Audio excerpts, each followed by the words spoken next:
And I ended up being a songwriter, which a lot of people didn't know. I had no idea. And I came out here as a songwriter. And then I was just learning the film business, and I saw what I thought were discrepancies in the business.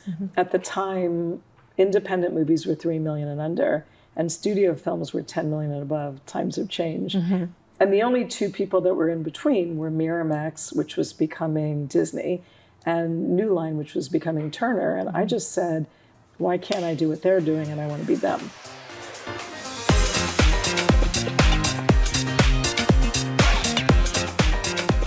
Hi, welcome to Sunshine's Secret of OC. I'm your host, Lisa Huscher. Today we have the beautiful Cindy Cowen, who is Emmy-winning and Oscar-nominated producer. I want to call you producer, songwriter, traveler, just extraordinaire. Yes, thank you so much for coming today. I'm so grateful for you taking the time. I know you're super busy with your schedule, so I wanted to thank you. Thank Yay you for coming. Yeah. So I had an idea. So I've made these. These are Sunshine Secret of OC cards. Amazing. Yeah. So I want you to just like shuffle, put your energy on them, and then pull one, and we're going to read what it says while I'm in the... While you're in your zone. While I'm in my zone. Well, I have the... Okay. I want you to read it.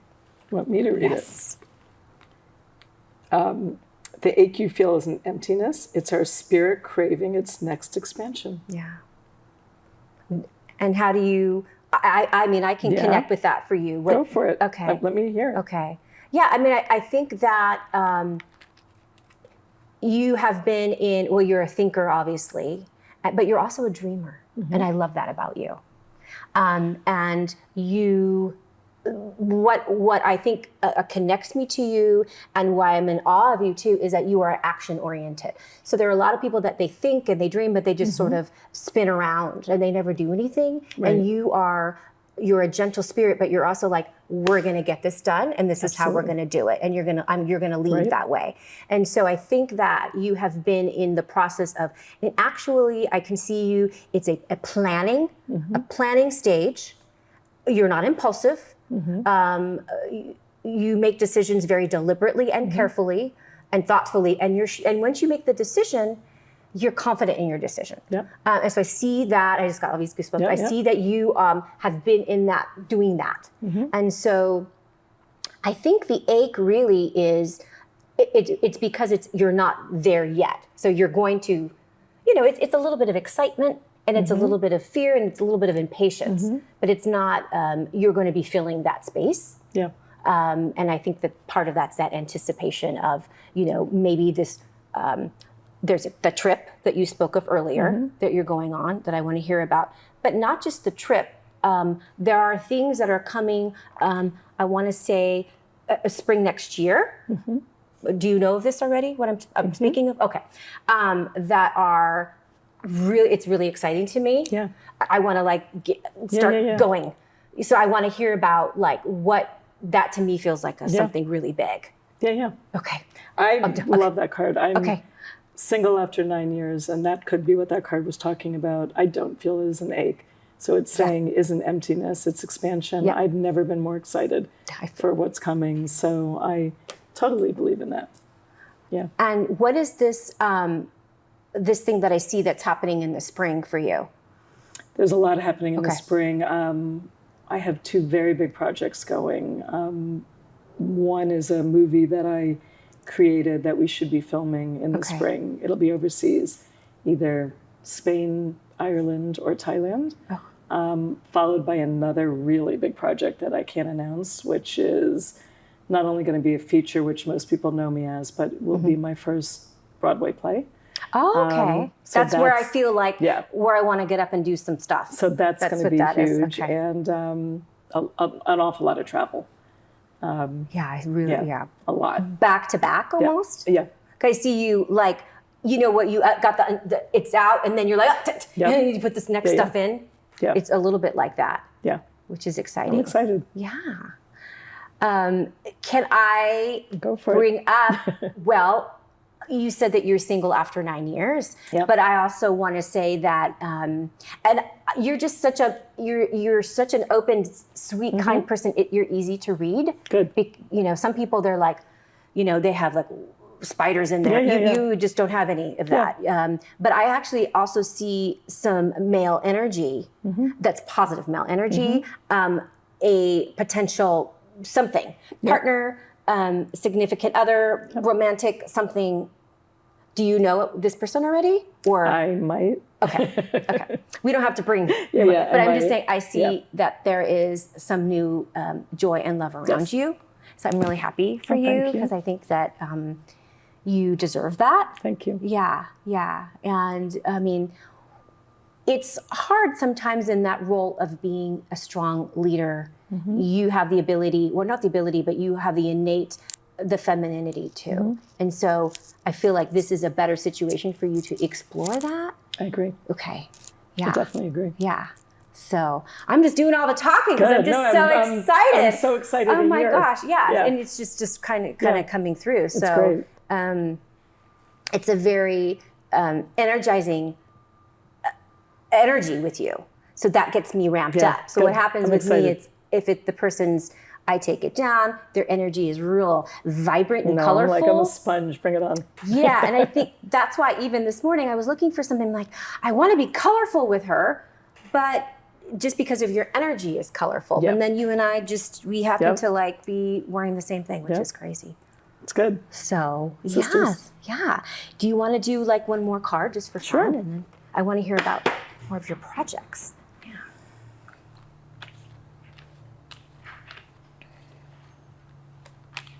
Just make sure we get a different card. Let's go with that one. This one says, the silence between your thoughts holds more wisdom than the noise you chase for answers. And I agree with that too. And that's just the combination of kind of like what I was saying before, which that you're also, you're a thinker, but then you're also a doer too. I'm a doer, but I do a lot with meditation and stuff too. So I'm somebody who manifests, and that's where that card is. Okay. And what do you have, like a ritual? What do you do to manifest? Do you have do you do imagery? Or? I kind of do a little bit of everything.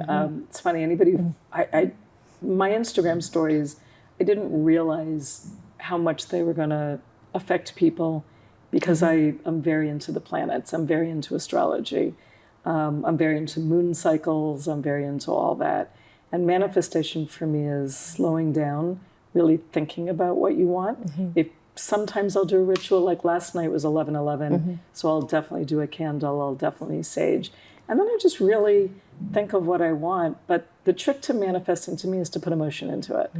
So, if I want something, I got to feel it.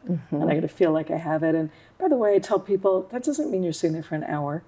I'm ADD. My hour is 5 minutes. Me too, as you can tell. My hour is 5 minutes. But I'll sit there and light a candle and kind of clear my thoughts, sometimes put on some music and just feel like I've already got it. And I'm a wicked manifester. I could see that. Yeah. I could see that. I've been very blessed with it.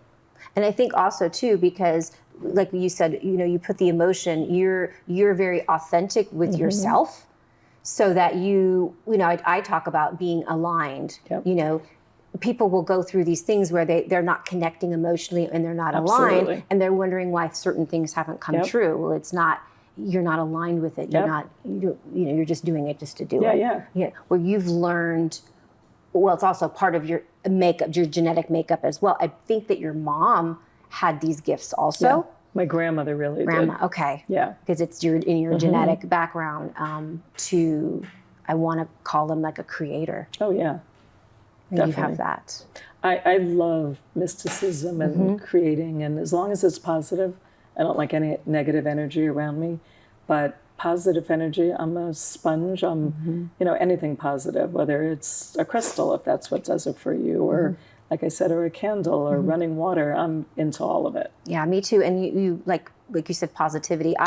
When I connect with guests or I connect with people, I connect with just the energy. Like I don't know, I don't research everything. I don't know everything about you. I don't want to I know that you're an authentic, true, amazing soul. That's what drew me to you. Good. Yeah. So I may not know all the facts about things, and that's why when I have these conversations, I want them to be really like organic, you know, and not scripted and just, you know. And like I said earlier, I've been known to like blurt or cry or do something, whatever. But I'm like, well, that's just who I am. Good. You know. It's great. So that's authentic. Yeah, authentic. And your grandmother, how did you learn about? Did you spend time with her? When you were younger, I was blessed to spend time with her, and it was strange because she and I just gravitated to each other. I mean, I was very close to my whole family, but I'd say my grandmother the most. And if I feel anybody's energy around me, it's her. And she and I were very witchy, I'll say, but witchy in the best of ways. Again, I can tell people when they have negative energy how to take it off. I can tell people how to switch their mindset. I also have a psychology background, so all together it works. My grandmother and I both have very healing energy, which is good and bad. Sometimes a lot of people that need healing energy gravitate towards you, and so you have to be careful of how much you can take in before you get depleted and then start again. But I wouldn't change it. Yeah, that's been, I think, probably my biggest challenge, you know, is those boundaries. And sometimes it's like, it's after the fact. You know, like I shut down, or I'm like, I just can't do it. You do it till you get depleted, and then you're gonna replenish again. And keeping that circle small. Smaller and smaller these days. So I'm like, okay, who's in? Who's out? My, you know what I mean? My circle is a dot at this point. Yeah, seriously. Do you have a nickname for your grandmother? Do you do any kind of nickname? No, her name was Hattie. It was a very it was a very different kind of name. Yeah. But that is her name, though. That's her name. Okay. She was Grandma Hattie. I love it. Yeah. I love it. Oh my gosh, Grandma Hattie. And then your mom, Margie. Oh, Margie. Yeah. Okay. One of my good friends is Margie, and her birthday, was it the 7th, your birthday? Mine's May 7th, yeah. Her birthday is May 7th. Oh, my really? friend Margie's birthday. Yeah. Great. She's like another, I'm like, all these Tauruses. I'm like, we just We're have the one best. birthday. We're the best. For 8 of them, you know? Yep. So, that's wonderful. Well, I want to learn too more about how did you get into producing the entertainment? Where did that come from? So I got into entertainment totally through a side door. It was not in my life plan. Very early on, I met somebody, was supposed to get married, and I'm very Southern. Every girl in my family kind of married there first. My mother got married at 16. My sister got married at 19. It's a Southern tradition. I kind of didn't get the memo and kept planning this wedding and realized it wasn't my life path and I needed to do something else. I had graduated school with a degree in psychology. I took the infamous year off. It was very difficult when I was in psychology. At one point, I was working with abused and foster children, and it was very heavy. A lot of them had been sexually abused. So I took the infamous year off, worked for CBS, got a job there, worked for news. And one day there was a story that came through that changed my life, which was a little boy named Adam Walsh was found decapitated. And his father went on to start America's Most Wanted. But the father at the time had worked for my dad's hotel, and the news division wanted me to show up with the camera crew. If we could get the story, we would be the first. If we couldn't get the story, we would film it anyways. And these were the days that hard copy and shows like that were around. I refused. And so it changed the trajectory of my life at that moment. And strangely, somebody asked if I could write a song because I would write copies so quickly for CBS. And I was like, no, I'm not a songwriter. And they said, but you write so quickly. And they gave me some music that was laid down and said, would you try? And I took it home that night and thought, this is ridiculous. And I channeled. It definitely wasn't me. I channeled, and in the morning I said, here's the bridge, here's the chorus, here's the verses. I think my girlfriend was shocked. She was like, in no way did she expect that. I didn't even expect that. And I had taken my junior abroad in London. I called the only person I knew in London and said, can you listen to this? By the way, I'm not quitting my day job. And he called me 2 weeks later with these amazing producers named Stock Aikman and Waterman, who had done Rick Astley and all these big people. and a very unknown producer named Simon Cowell, who was doing his first artist, which I think was his girlfriend also at the time, named Sanita. And not only did they want that song, but they wanted a second song. And so I started a publishing company, gave them those songs. That album went top 10 throughout Europe. And it gave me the resources to say, I'm not sure this path that I'm on is the right path. I'm not sure music is it either, but I'm going to go out to California and explore. And I ended up being a songwriter, which a lot of people didn't know. I had no idea. And I came out here as a songwriter. And then I was just learning the film business, and I saw what I thought were discrepancies in the business. At the time, independent movies were 3 million and under, and studio films were 10 million and above. Times have changed. And the only two people that were in between were Miramax, which was becoming Disney, and New Line, which was becoming Turner. And I just said, why can't I do what they're doing, and I want to be them? And so I became the first female distributor. I'm blessed in my life that I fall up. And that's what I tell people. I'm incredibly lucky, and I do fall up. And I started a company. It was ridiculous that I did. I took all the money from songwriting, put it in the company, and the first film we ever did got an Emmy nomination. 5 years later, we'd either bought finance to produce 25 movies, had 4 Oscar nominations, a Golden Globe, a People's Choice. It was insane. And that makes that's why I I can't even introduce you, because it's like, do you know what I mean? There's too much. It wasn't supposed to happen, Matt. It was it was great. That's amazing. Yeah, it was amazing. And that all started from kind of a channel of the song in a way, right? It did. Where you opening up and just sort of letting it flow through and being led to all these amazing things. And just listening. I think channeling at night is very interesting. I need to open it up and do it again at some point. When I look back at songs that I wrote, and I just, during COVID, decided to do a musical short because I hadn't written in years, just to see if it still could. And it's shocking to me, because I'll go to bed, even when I speech write sometimes, I'll go to bed thinking, what am I going to talk about? Yeah. And then I wake up in the morning and I'm like, okay, I don't know who wrote that, but that's good. It's good. Yeah.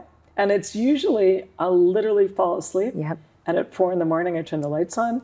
It's a nonstop writing. Turn the lights back out, and at another time I'll look at it and go, okay. Yeah, that's fascinating. I've been struggling with, and I mean I know better because I used to do this a lot. After my mom passed, and I was channeling all the time. But I found that recently it's kicked up again, and it's always this 3 a.m. thing. And what happens is I'm like, I want to sleep, so I don't. And I always tell people, like, get your paper, get the pen, and write it down, because I'm like, this is good. Who's telling me this? This is brilliant. And what's the second part? And like, I like that part. I'm literally having a conversation with somebody, and I'm saying, this is good. What do you want? But then I don't. I've done that too. And then I'm like an insomniac. Yep.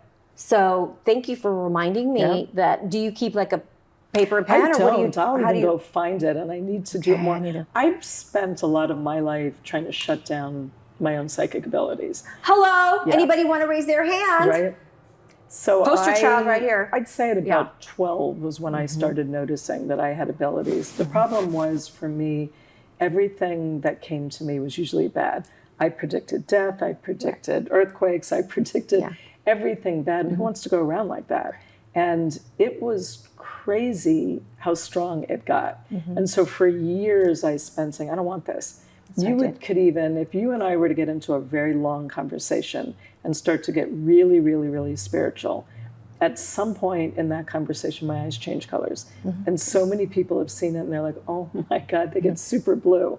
And I can feel it. Like I can literally feel my body changing. I didn't want it anymore. I never knew what was going to come out of my mouth. I could just meet you and say... I wish we had met so long ago, and that you were my friend, and that you told me these things. Right? Because I didn't know. I had no one to share this with. It's hard. You feel like an outsider, and you don't want it. You just keep the mouth shut, And then I'd say for a good 20 years, I was able to shut it down. It was weird. It just went away one day. And then at random times, in random countries, it's come back. And then when I went to Africa, everything changed. Africa was like a tuning fork, and it was like, no, it's coming back. And it was like, and now it's not as horrible as it used to be. It is bad, though, in the fact that I will start to feel almost like butterflies in my stomach. And that means somebody is close to passing. And that I still don't like. And anybody who's ever been with me for a long period of time knows it's true. And if I can sit with myself long enough, I can say who it is. But again, who wants that? Right. I don't want that responsibility. Right. And then even with earthquakes, I get migraines before earthquakes. My doctor had a 99% accuracy. It's weird. Yeah. The bigger the earthquake, the more I get out of balance. As soon as the earthquake happens, it's done. Yeah. But that's just, you can't stop it. That's it's, your story is similar but different than mine. And mine was like as a child. And I don't normally talk about the weird stuff, but the weird stuff of like people sitting by my bed. Yeah. It as a child. And me going like, go away, go away, go away, or talking to, or flying, or doing all sorts of weird things. And I made, as a child, I said, I don't want this, take this. Cause I to the point I was afraid to go to sleep. So I just said, and it went away for a long time. But I still had some issues with, that's why I laugh at myself with the blurting. When I was with my mom and I would say things like, oh, those people are getting a divorce, and I'd say it out loud, me too. but they didn't tell anybody yet. Yeah.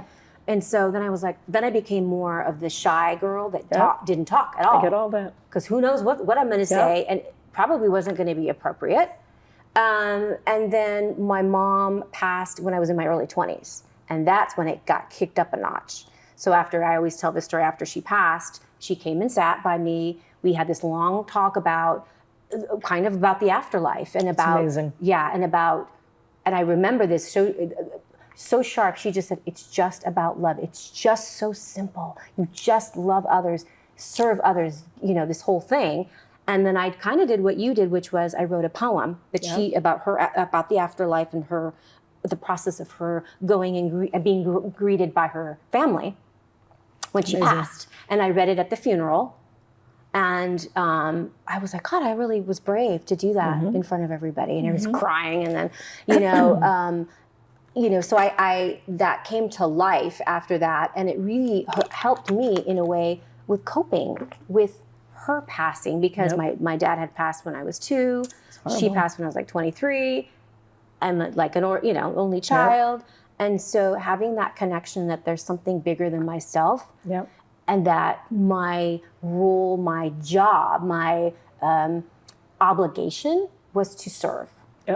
And I tried lots of different things to do it in a way that still kind of disguised, kind of like what you were talking about.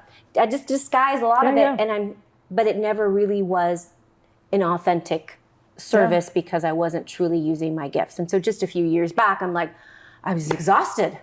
Just like, here I am. If you don't like me, you don't like me. But I'm here to serve and to provide. Amazing. And so that's why I do what I do. And connect with amazing people like you that now, like, I didn't know any of this about you, but I knew when I connected with you, just visually, just on Instagram, I need to meet her. She needs to come on my podcast. We're going to talk. I don't need to study her. I don't need to know anything.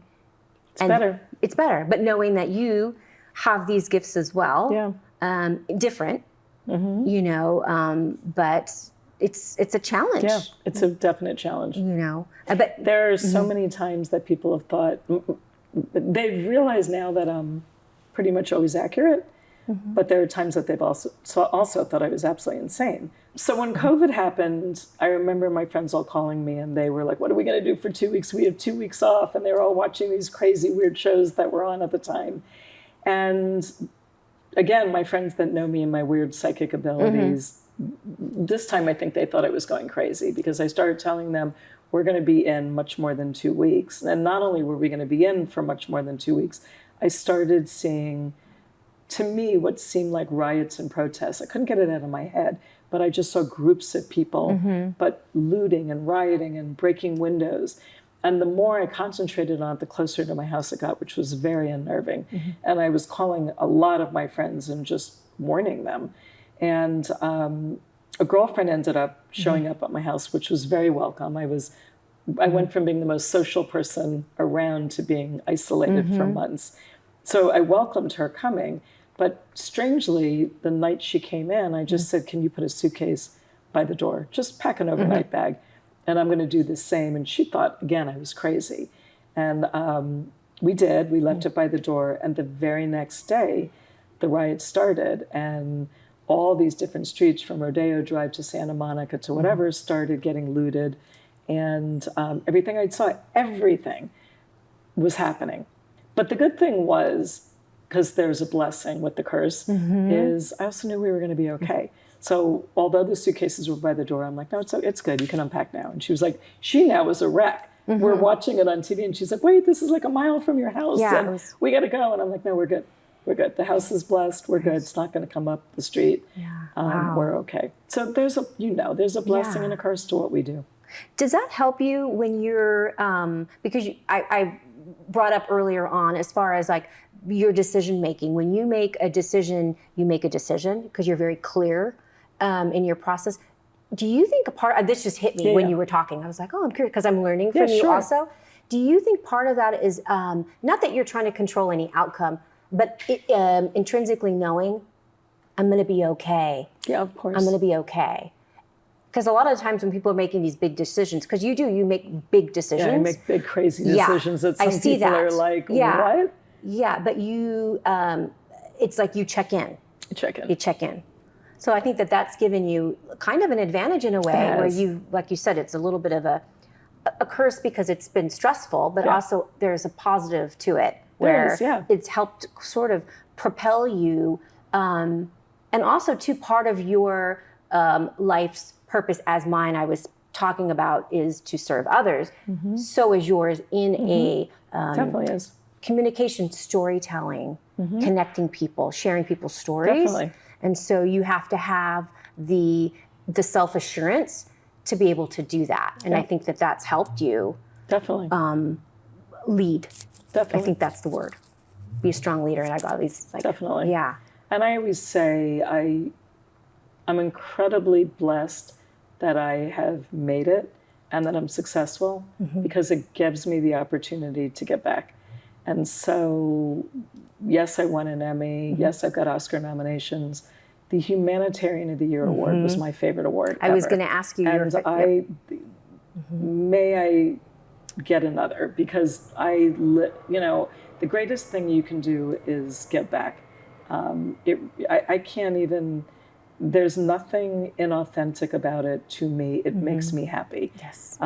It really does. And I tell everybody, yes, I'm in a certain position that I might be able to get back on a grander scale, but everybody can do it. Everybody.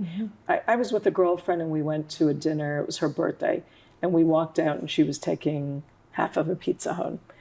And there was a guy, we were waiting for a valet, and there was a guy going through the garbage can. And it was breaking my heart. And she was kind of clueless. And we got in my car and I said to her, "Are you really going to eat that pizza?" And she said, "Yeah, I might eat it tomorrow." I said, "Might. Do you want to do something really good?" And she said, "What?" And I said, "Let's give it to him." And we did. And he was so lovely. He was like, "Oh my God, thank you so much." Gave us a little bit of a story. And she started crying. And I said to her, "You can do that all the time. What anything. Give somebody a hug. Say hello to them. Compliment them. Give them $1. Like, everybody's got an excuse of what they can't do. And while the world is as antagonistic as it is right now, and it is, it's going to take light workers like us to try to tell people, this is what's important right now. And anybody can do something. Anybody. Help someone walk across the street. I don't care what it is. We, for whatever reason, at this moment in time, are raising kids to have blinkers on. And I don't like that. You know, these blinders are like, it's their problem. Right. It's not ours. Just keep going. Don't get involved. And I want to say, don't do that. Don't do that. Yeah. Let's combat all this crazy social media hatred that is being fueled and say, humanity is intrinsically good. And let's help. Yes. And, you brought up a good point, too, which is, it takes one spark to create another spark. Yep. And I truly believe that it's us doing this collectively. Of course. And that's where the power, right, comes from. So we are in the positions to, like I said earlier, it's my responsibility to lead that. And so, it's just the little things. And it's getting out, I think, sharing with people too, I do this with my friends and stuff when they're talking about all their own stuff and whatever. I'm like, get out of your own way. Absolutely. It's not about you all the time. And you have to be present to what's going on around you. Get out of your own way, and start being present in the moment. And that's when you start noticing. You have to force people to do it. It's shocking. I yell at them. Every Thanksgiving, no matter what, the day after, I feed at least 100 people. Wow. And I don't go to the typical places. I'm not going to the food lines and volunteering time.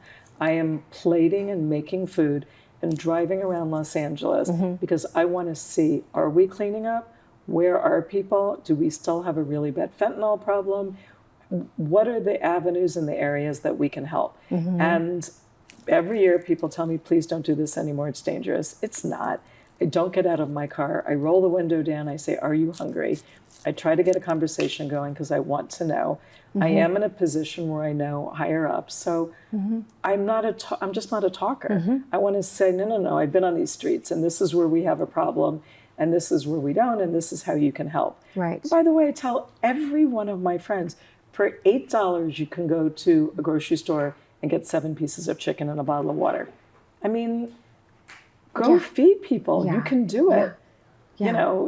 Everybody can do it. I'm so tired of the excuses of that we can't. And stop caring about what other people think and what you perceive to be the social norm. We are creating the social norm.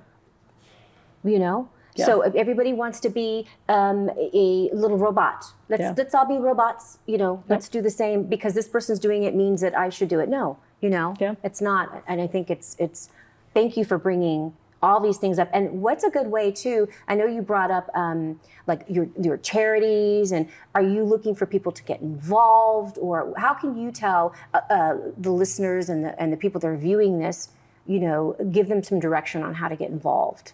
I mean, look, as far as charities go, you should get involved with the charity that resonates the most with you. Love that. Yeah. So I used to do 8 different charities, of which none of them I don't think I would do at the moment. So what was important to me then, and still very important, like I was the West Coast chair for Little Kids Rock, where we were putting music in schools free of charge to create after-school specials in areas where the kids had no choice of what to do. Most of them were going into gangs or becoming drug users, and we gave them the opportunity to learn drums or keyboards or guitars, have a place to go. It helps their right and left brain thinking. We monitor them. We help them get into colleges. That charity is still very important to me. But now homeless has become important to me.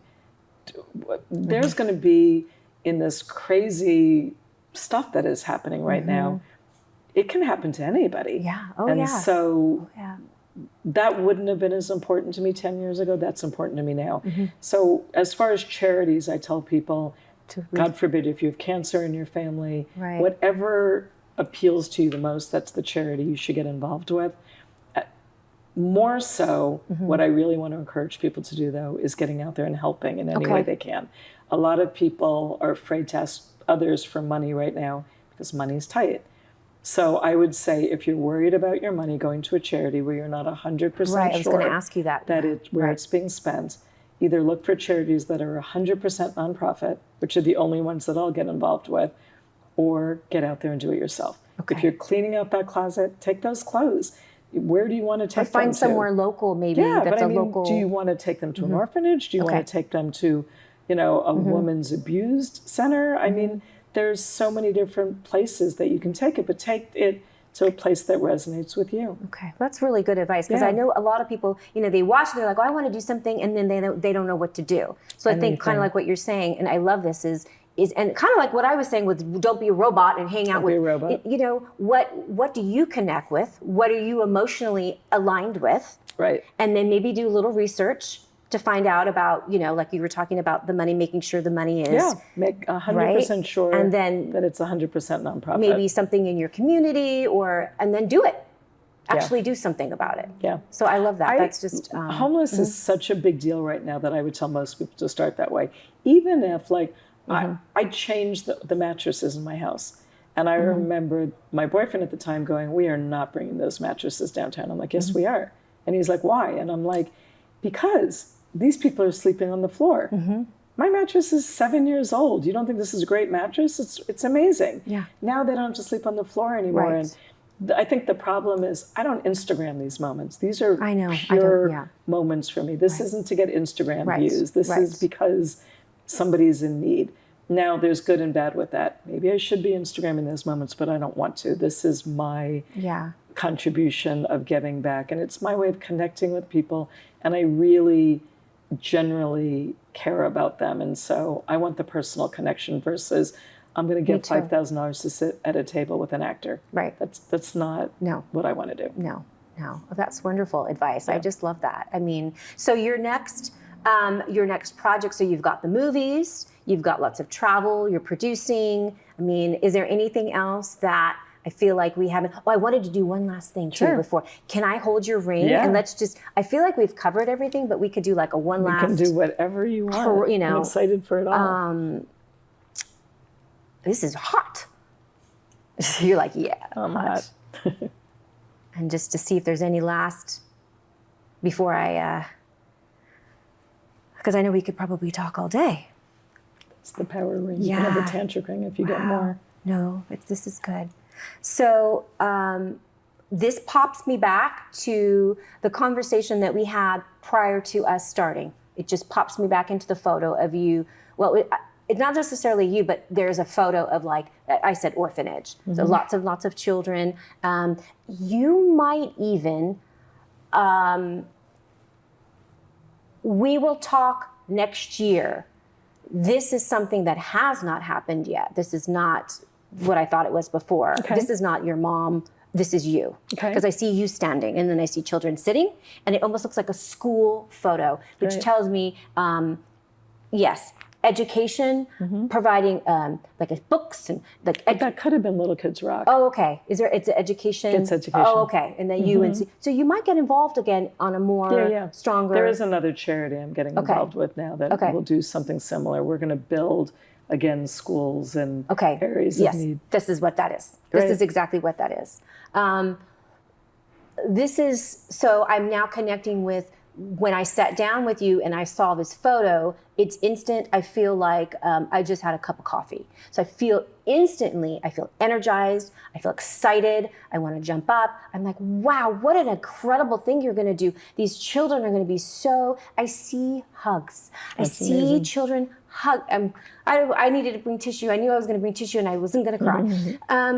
And like just holding you around your waist and just thinking. I love that. And I just have so much gratitude for you for doing this for them. So I see that, and I want you to take photos of that. I want you to share this with other people. I will. Yeah. There will be a few, and I can see them, and this might be a child in Africa. You say Africa. That might really connect with you. A boy, a young boy. Got it. Okay. So I just feel grateful and happy to see people like you that do these things. I'm so appreciative. At least I can fix my face after this. So, it's just an amazing journey with you and just sharing everything and our our beliefs of helping others. Yep. It's important. So, yay. Now more than ever. Yes. Lovely. Oh my God, you're so amazing.